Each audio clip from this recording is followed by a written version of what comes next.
Warahmatullah.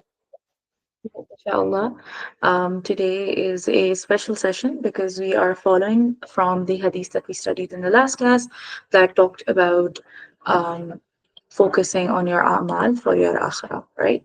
This hadith where we understood that the deeds that the thing that three things will travel with you to your grave, and two will return, and one will stay with you, and the one that will stay with you are the amal that you do, right? And in that, we understood the concept of an action bank.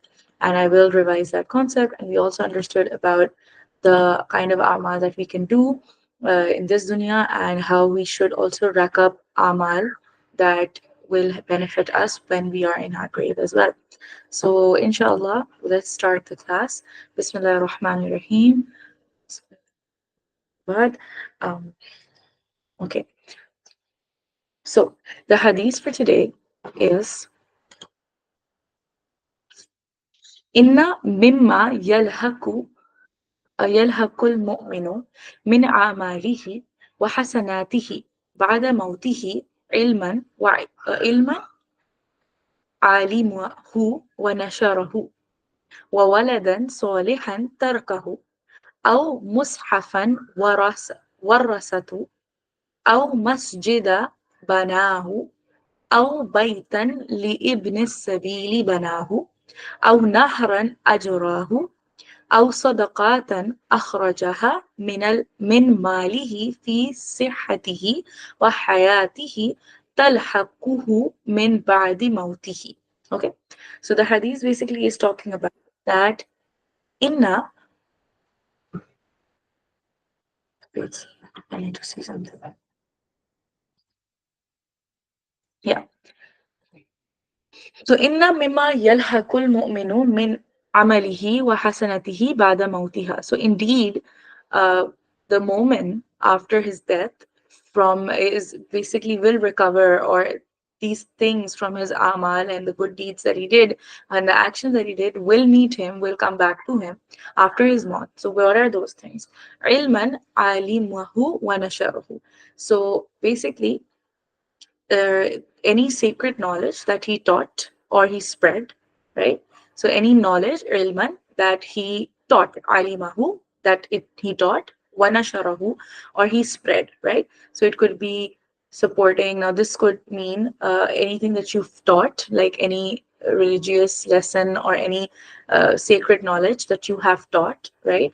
So that has benefited people in attaining the pleasure of Allah subhanahu wa ta'ala, or doing amal on the sunnah, or getting closer to following the injunctions of Allah subhanahu wa ta'ala.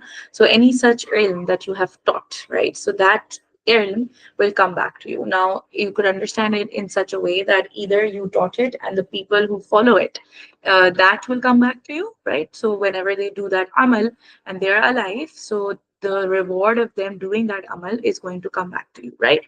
And it can also mean that maybe you taught, and that in itself is reason enough for it to come back to you. For example, in today's world, we have these recordings and we have YouTube sessions and all that. So till the time people can, there's a possibility of people benefiting from it, you will get rewarded for it. And it, you could also think of this aspect as whenever people seek advice from you, right? And if you try to incorporate some sacred knowledge into your advice, maybe try to give them an advice and talk about how this advice is something you understood from the Quran or from Hadith. And the way to do that would be to actually create a more stronger connection with Quran and Hadith, so that when you talk to people, when you explain things to people, when you give advices to people, you are able to draw from the Quran and the Hadith. And the benefit of that will be that your conversations, normal conversations, discussing something with people or advising someone about something, will actually become a Sadaqah Jariyah for you, because it will become an ilm that you taught that is sacred, and you will get benefit from it.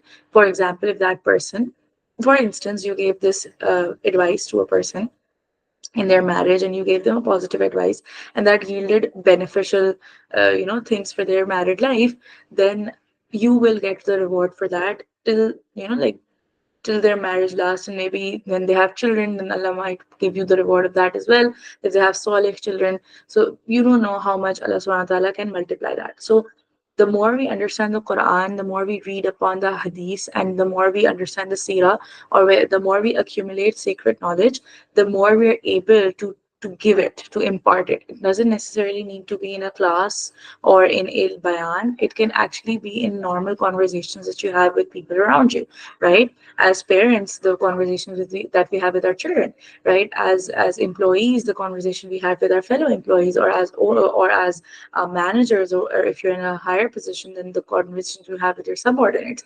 In any way, in every way, you can actually sprinkle sacred knowledge into your conversations. Every time you open your mouth, you can actually incorporate something about Islam, something about from the Quran or from the Sirah or from Hadith into your conversation, and that can actually become a means of collecting a lot of this type of Sadaqah Jariyah that you will be benefiting from even after your death, right? So we could actually, as a strong way to understand this hadith, would be that we can develop a mindset of accumulating as much ilm as we can, and then trying to make sure that whenever we talk, whenever we give an opinion, whenever we give an advice, just try to incorporate or draw our opinions and our thoughts from Sirah or from the Quran or from the Hadith.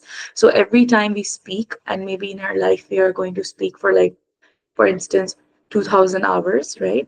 So in those 2000 hours, every time you spoke, you imparted some sacred knowledge, and that could actually be a really good source of attaining khair in your grave. The second thing is wanasharahu, as in spread it, right? So it could be anything. It could be from publications, right? Like, or even supporting publications that are publishing Islamic literature or sacred knowledge, or funding research that is working on sacred knowledge. So, any form of supporting the spread of sacred knowledge is also a means of getting good deeds and their rewards even after you die. Then the next thing is وَوَلَدًا صَالِحًا تَرْكَهُ. Any child who is a pious child, a solih child that they have left behind, right? So, وَوَلَدًا صَالِحًا تَرَكَهُ is also another means of attaining um, Allah subhanahu wa ta'ala's, attaining this rewards even after your death, right? So, a little recap. Uh, Before we do the recap, we're just covering the translation of the hadith right now.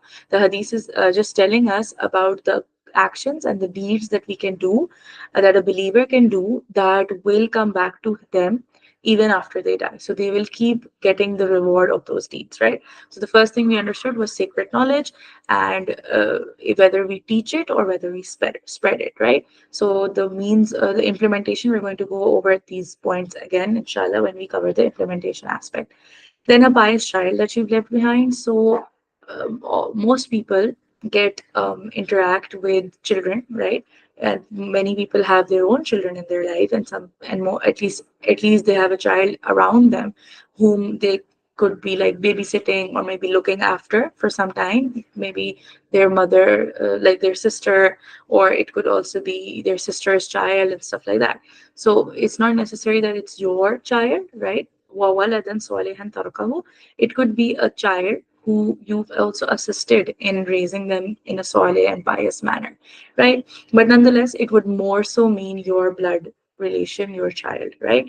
Then you have أو مصحفا ورثته, as in a copy of the Quran, the Mus'haf, that he has left behind as inheritance, right? So there are many ways of understanding this as well. It could be a copy of the Quran, it could be a copy of the Quran and its translation, it could be a YouTube, like a playlist where you've explained the Quran, or you've explained of your, or like a playlist of audio recording of the Quran, anything of that sort, where people can actually gain access to Quran, because, and that person is one of the reasons, like he's helped in leaving it behind, right? Then a masjid he has constructed, so aw masjida banahu, a masjid that he built, or aw baitan li ibn sabili banahu, or a house for the travelers, right? The people who are travelers, wayfarers, a house that has been built for them. So that is also till the end of time, whoever is going to pray in that masjid, or whoever is going to read that or benefit from the that copy of the Quran, or whoever is going to benefit from the knowledge that he taught or spread, or whoever is going to benefit from the actions of that pious child or the actions of that pious child himself, or whoever is going to benefit from having refuge while traveling in the form of a house that has been a caravanserai, as we used to have it in the olden days. In the time of Khilafah, the caravanserais used to be a really important aspect of infrastructure. And today hotels and everything exists, but it's all monetized. Tourism is something that's monetized. But in the Dawr of Khilafah or in the olden times, tourism wasn't something that was monetized in such a way that it is a sport or it's an entertainment activity. People didn't consider traveling to be a source of excite. Like obviously, there were people who were travelers and they used to surface the entire world, but it wasn't a form of entertainment like it is today, and hence it was not something that was a money making gimmick. Like today hotels are so expensive, but in the past there was a time when people used to go in for hajj, and they and housing and everything wasn't something that they had to pay thousands of riyal to live near the Kaaba and to have easier access to complete their rituals. So even building a house and for travelers, where they can just lodge themselves, is something that is considered a form of Sadaqah Jariyah. Then a stream he set for flowing, so assisting in making water available. So it could be a well, or it could be a stream that you've assisted in basically getting it flowing. And then you have the last thing, that أو صدقة أخرجها من ماله. So any sadaqah that he has given out from his wealth في صحته في صحته وحياته تلحقه من بعد موته.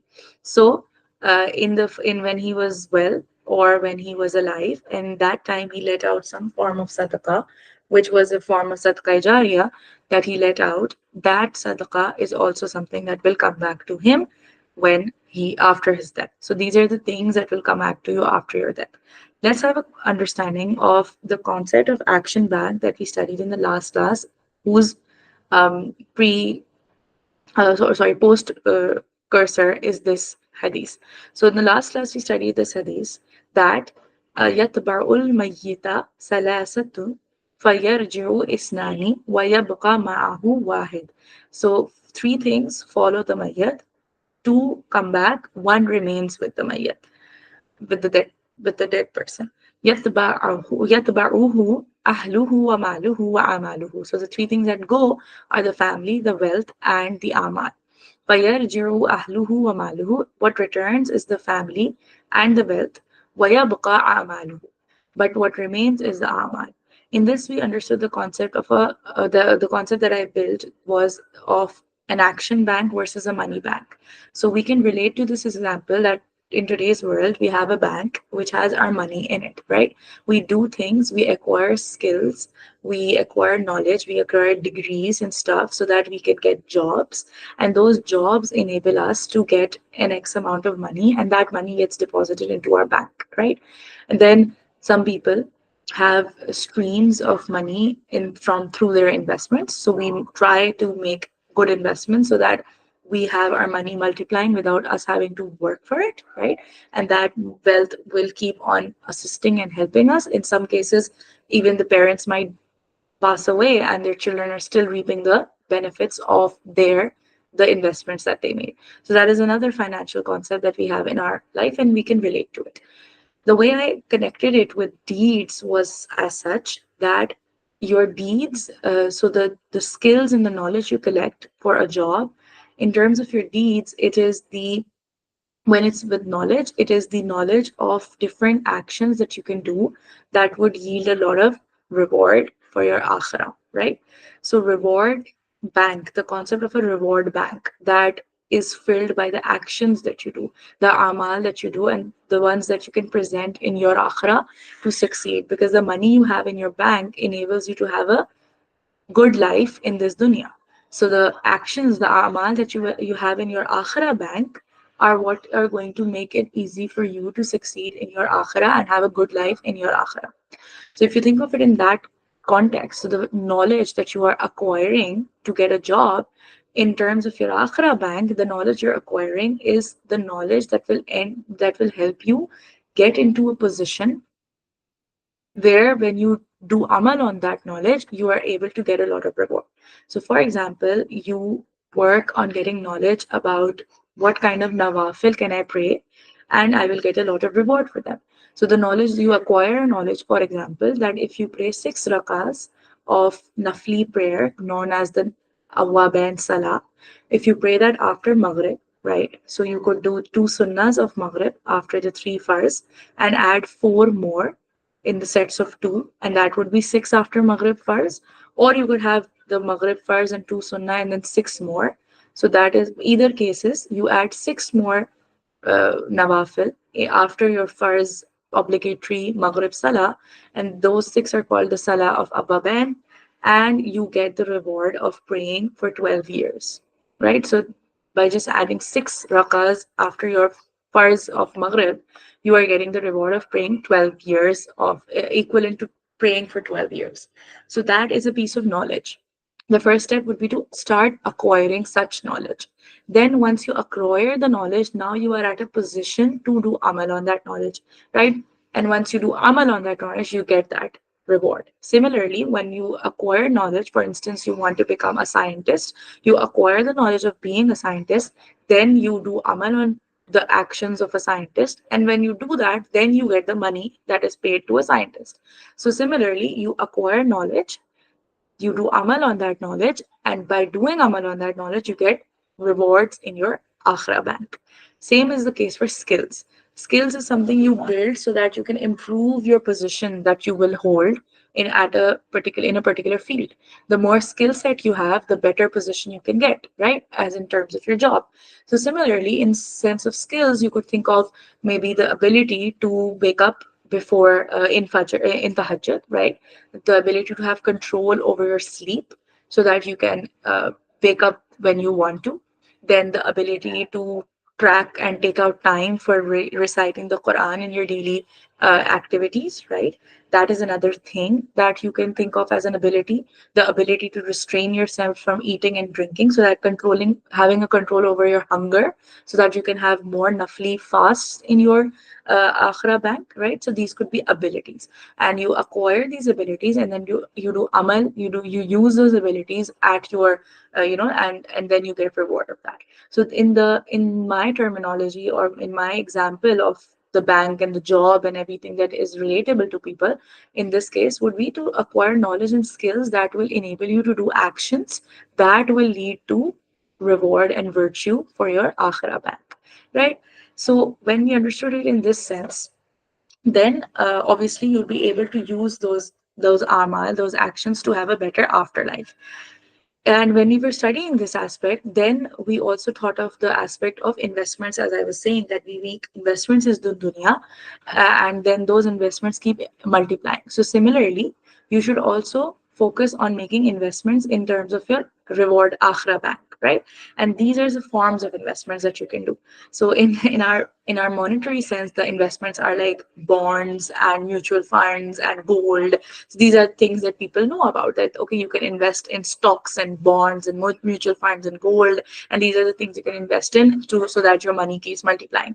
But in the akhira bank term world, or that example, these are the forms of investments that you should be making. So you should be investing in spreading sacred knowledge, you should be investing in teaching sacred knowledge, you should be investing in having pious children, which means trying to, we'll get into the implementation aspect of each and every one of these, inshallah.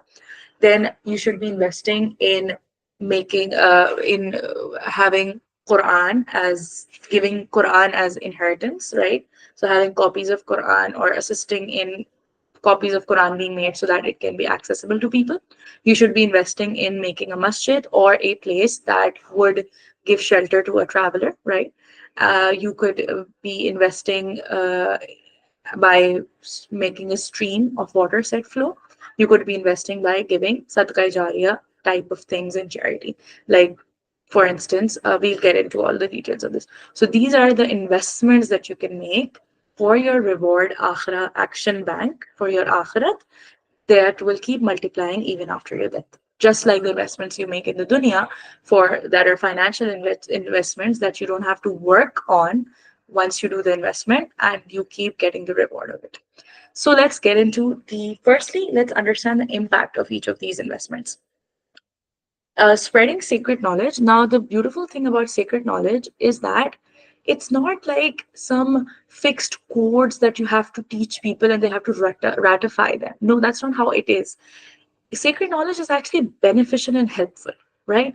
It actually makes us better people, better human beings. It encourages us to have better relationships with people around us. It encourages a harmonious society. So sacred knowledge is actually beneficial for the society, because the things taught through sacred knowledge are things that make society better.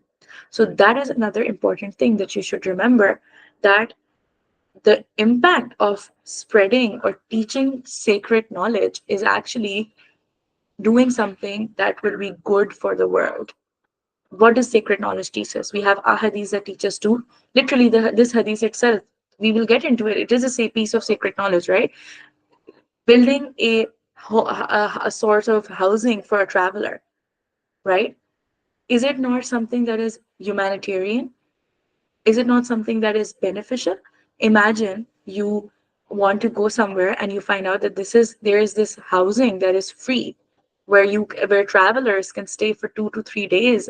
They can find secure housing in this place for travelers.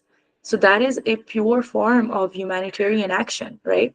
Setting a stream of water for people to drink fresh water when they need it. Water is such a basic necessity. That is a humanitarian act. Voluntary charity is a humanitarian act. Raising pious children. Do you think pious children are the ones who do corruption, or the ones who lie, or the ones who fraud people, or the ones who cheat people? No, that's not what pious people do. So leaving such people behind, raising children in such a way is actually a humanitarian thing to do, because you've raised people who are kind, right? So essentially, and the Quran, the injunctions of the Quran, they are, if people start doing amal on the Quran, they become better human beings. So if you're leaving a text, a book, a guide for people who what they can follow to become better human beings, that is a humanitarian action. So sacred knowledge is essentially, when people do amal on sacred knowledge, they are becoming better humans, and they are creating a better society. They're doing something for the betterment of society. That is what sacred knowledge does, right? So teaching it and spreading it actually really positively impacts society. Then raising a pious child. Imagine if whatever corruptions you faced in your life, if the parents of those people who are that way had focused on raising pious children, had focused on making sure that their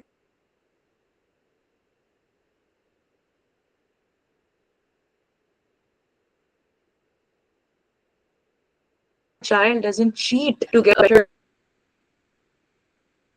discriminatory way, that their child wouldn't discriminate against people for whatever XYZ reasons. So if the parents had focused on raising their child in the right way, how different the society today have been. The people who have been stealing from our country, the people who have been corrupting our governmental system, the people who have been twisting and turning our bureaucracy and our law to suit their motives. If only their parents had focused on, ensured and tried and begged Allah subhanahu wa ta'ala to enable them to raise their children as pious. Today, we raise our children not as pious children. Our focus is to get them into the best institutions, to get them into the best university, the best college, the best school, the best preschool and stuff, just so that they can get a prestigious life, a wealthy life, so that they can be settled in their life. What do we mean when we say settled? That is what parents are focusing on, to get their children settled. Settled in what sense? Settled in the sense of them having a job at a multinational company. Even if that job, they've got to that job by doing a lot of unethical things, they've stabbed their friends behind the back to get that interview. or they've like done something really unethical or morally wrong, or they've backbited or bitched about somebody. Sorry, my forgive my words, that I just get a little um it makes me a little emotional, these things, because I've seen people do these things to others. They've literally, just to get that favor, or just to get ahead, or just to get into good books of their manager, done some things that would ruin the mental health of other people, put them into extreme forms of misery, just to get that, that so that the manager likes them, because they think it's that which will get them that promotion, when in reality, if that promotion was meant for them, it would have gotten to them, right? Because Allah subhanahu wa ta'ala is the one who has decided it. So they could have gotten that promotion without having backstabbed their friend, or emotion, or created a mentally, emotionally painful situation for their friend. They could have still gotten that position. So that is the kind of children we are in our society raising, and hence we as people in the society face such problems living in the society, right? We're not safe in terms of our wealth. We're not safe in terms of our emotions. We are not safe in terms of our mental well being, because the focus in our society is not on raising pious children, but on raising successful, settled children whose morality is questionable, right? So that is another aspect. If you raise pious children, you basically create a healthier society. So that is another thing that you could do in order to so that is another thing. The impact of raising a pious child is huge. It is an actual favor to the world. It is doing something. You're not just doing it for yourself, but you're doing it for the world as well. You're making the world a better place to live in by raising your children as pious children, right? Then, and we'll get into, when we talk about implementation, we'll get into why is piety associated with following the Quran and Sunnah. We'll get into that as well, inshallah. A copy of the Quran he has left as an inheritance. What is the Quran? The Quran is a book of guidance. That's what's written in the Quran. The beginning, Hazal Kitab. What is the beginning of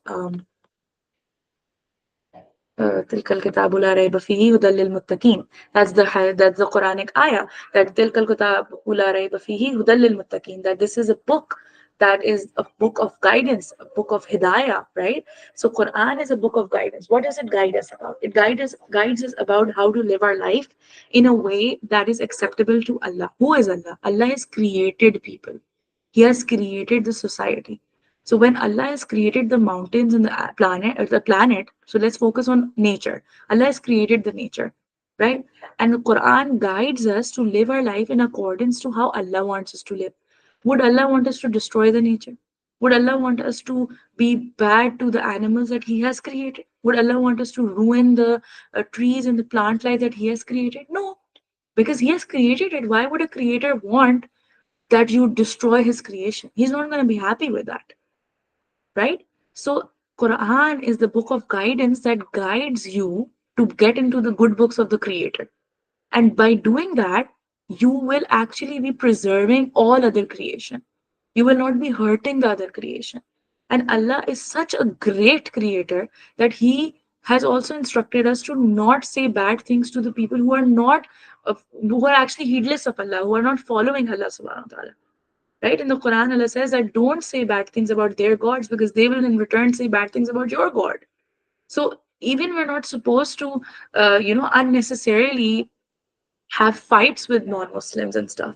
So the guidance of the Quran, right? The holistic guidance of the Quran.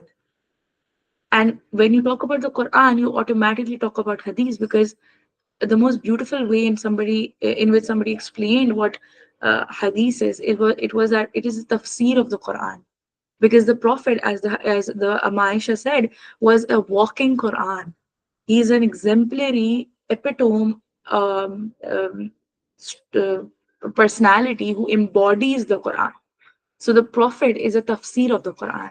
So if you leave behind the Quran or the Hadith, right, in terms of understanding, how do you understand the Quran? You understand it through the actions of the Prophet, right? So if you leave that behind, it eventually leads to people doing amal on it. And when people do amal on it, what happens is that society becomes a better place. So Quran is also a means of making the society a better place. If you open up the Quran and list down all the things that the Quran has commanded us to do not lie, do not cheat, do not fornicate, all of these things, doing them is bad for the society. Marriages are ruined because of fornication. Relationships are ruined because of lying, right? Relationships are ruined because of backbiting. So all of the things that Quran and the Islam basically stops us from are things that ruin society, right?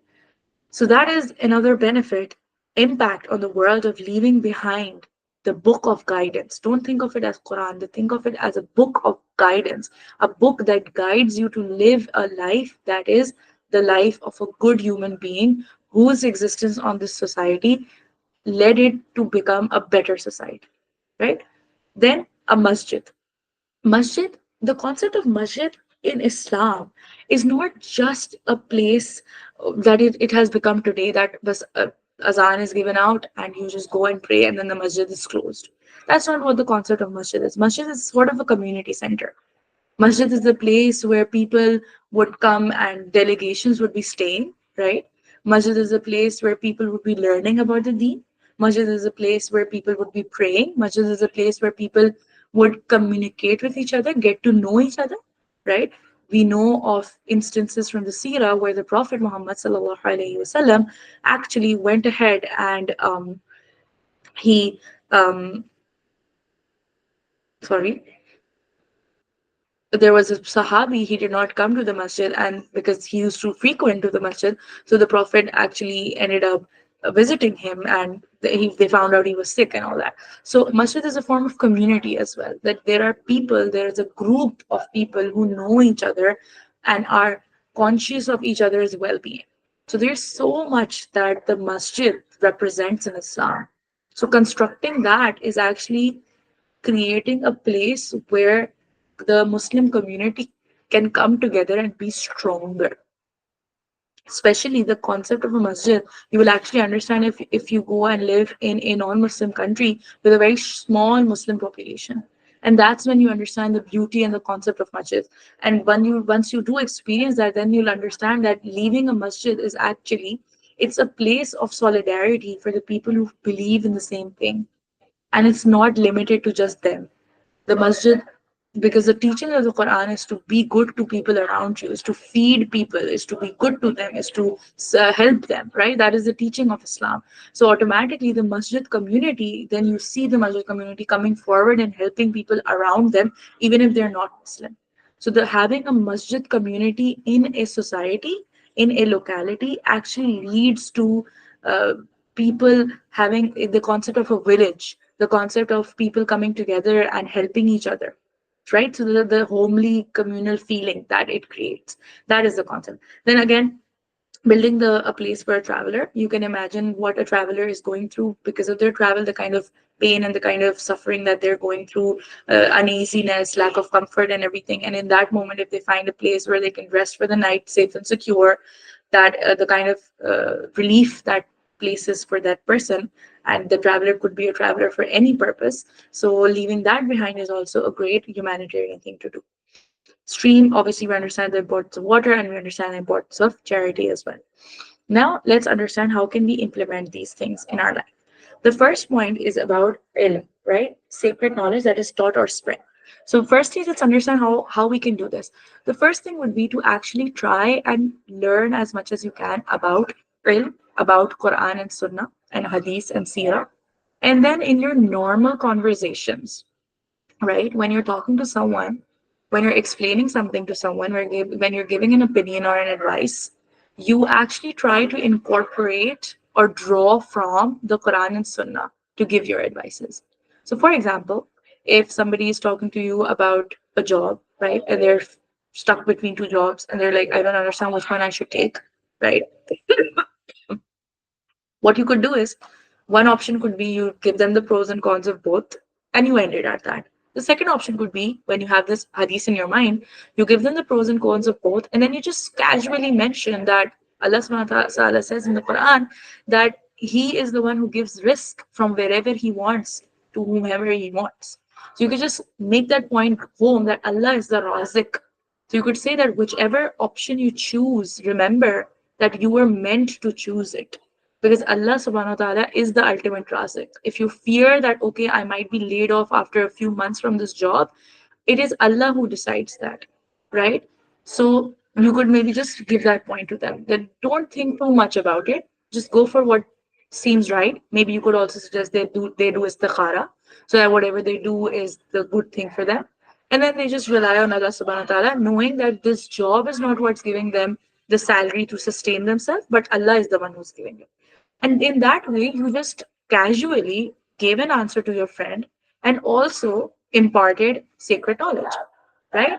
So you could, and you can only do that if you connect more and more to the Quran and Sunnah. So that's one way of teaching or spreading sacred knowledge. Second, pious children. So the first step would be to actually actively seek marriage to a person who is pious himself.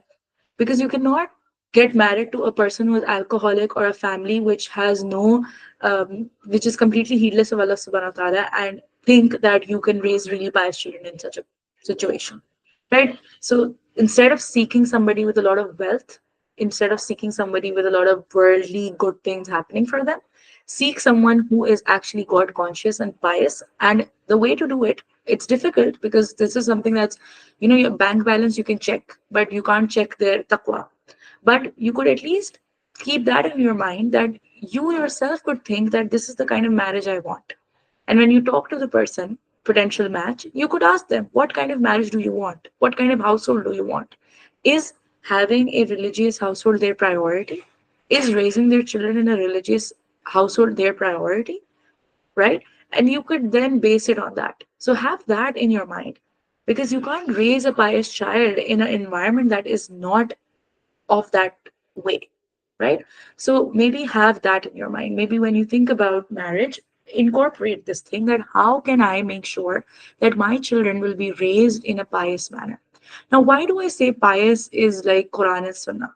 Because I've been trying to explain this aspect that Quran and Sunnah actually teaches you to be a better human being, right? And why go for like other things like different philosophies and stuff when you have Quran and Sunnah? The easy thing is that you just follow it, because you would be, that is the part of believing, right? That it's from Allah. If the Quran is saying don't lie, you wouldn't need psychological background and understanding and these philosophies and stuff to tell you that why you shouldn't be lying, you know so it's just, I just feel it's easier. It's like a cheat code. You can go and do thousands of research and put in thousands of hours to find out a guide, a sort of a code which you could just follow to have a life that is a good life, like be a good person. But with the Quran, you just have it. You don't need to do anything. You just need to follow it. You just know. The Prophet has already told you. The Quran is telling you to do sadaqah, right? So just do it. And eventually what will happen is, so you could just use Quran as a manual to help you become a better person, because it's already fleshed out and it's by the creator who's created the world and you. So automatically whatever he's saying you to do, like something as simple as, for example, starting with the salam, being the first one to say the salam, right? It's there in the, we know that we're supposed to, it's in the Quran. The Quran tells us to do that. It's wajib on us to reply to the salam, or right, or basically the greeting of the Muslim is the assalamu alaikum.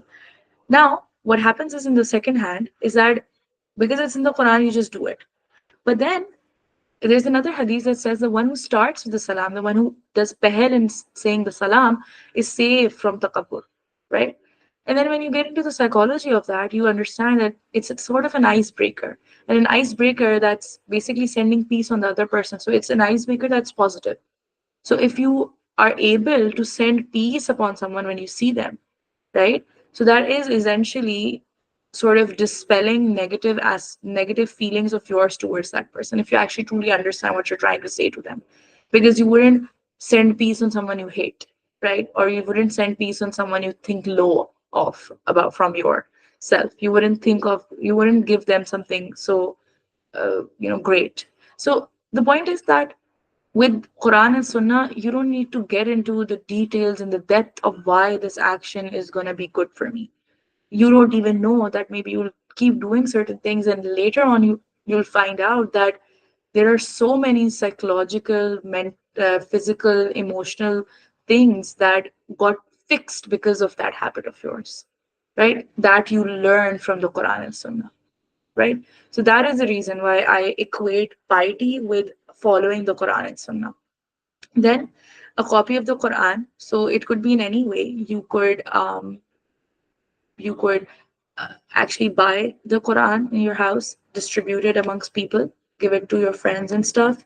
You could buy the Quran and like give it in a masjid. You could actively seek out masajid that are being newly built, and you could pay for the mushafs that are being given out. You could. There are many ways of leaving the Quran behind as a form of inheritance. Then a masjid he constructed or a house he built for the travel. So this is the implementation is pretty clear. You could assist in or give funds in the building of a masjid, or you could do something, try to do something that would be beneficial for the traveler. Maybe building a house might be difficult, but you could maybe give in money for like other facilities, right? For instance, some water situation or some shelter thing that would be helpful for the traveler. You could also similarly in terms of stream, so there are a lot of places with water is scarce, so you could maybe help in providing water. You could like give funds in that aspect for that. And voluntary charity, this is a kind of charity which, it's not something that you just do it and it's gone. For instance, like किसी मस्जिद में दे देना amount और like किसी की घर चलाने के लिए मदद कर देना एंड स्टफ सो जब तक they keep doing that action, you're going to keep getting reward for that. So try to use up as much as you can of your life and your health in doing these investments in your akhirah bank, and try to gather as much secret knowledge as possible, so that even if you're not able to do all of these things in your life, you're at least able to become a person who, whenever he talks, whenever he speaks, whenever he discusses something, or whenever he explains something, he is able to at least every day incorporate some form of ilm into their conversations, and hence impart sacred knowledge in that way. So you don't know, out of the thousand conversations you have with a person, if in every conversation you gave them a lesson, or you drew your conversations content from the Quran and Sunnah, and out of those thousand, even if he implements on one, that is good enough for you, right? So if you try to increase the odds and probability of that, it would be beneficial for you in the akhirah. وآخر الدعوانا alhamdulillah. That's an end from my side. I will stop the recording, and if you have any questions, inshallah, Rabia, you can go ahead and ask. Otherwise, we can end the class.